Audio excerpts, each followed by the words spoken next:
Warships, missiles, naval blockades for decades. We've been told that's what it would take to shut down the Strait of Hormuz and collapse the global economy. But what if the killing blow didn't come from a navy? What if it came from a group of executives in quiet London offices and they did it without firing a single shot? The choke point, a strategic gateway for the world's energy supply.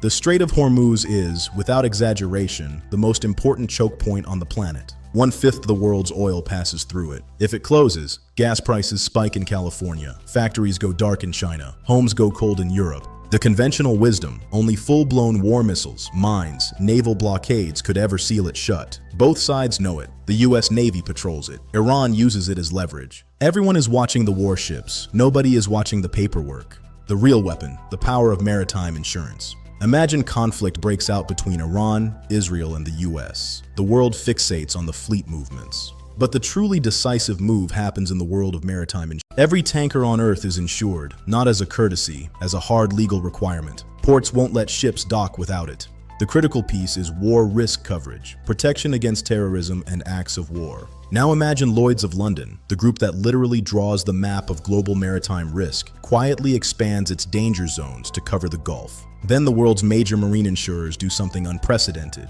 They cancel war risk coverage for the entire region. 72 hours notice, done. The invisible blockade, a financial halt to global shipping. Suddenly sending a billion-dollar vessel into the Gulf is an uninsured gamble. It's like your car insurance company calling to say your policy is canceled effective immediately because your neighborhood just became a war zone. You're not getting in the car. Ship traffic through the strait collapses, not from a physical blockade, but a financial one. For any ship owner, losing an uninsured vessel is a company-ending event, so they stop sailing. The Strait of Hormuz closes without a single shot fired.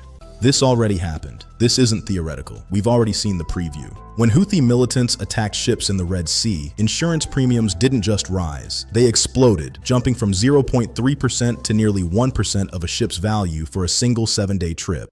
That's hundreds of thousands of extra dollars per voyage. Most ships didn't risk it. They rerouted thousands of miles around Africa instead. The ships weren't stopped by missiles. They were rerouted by math.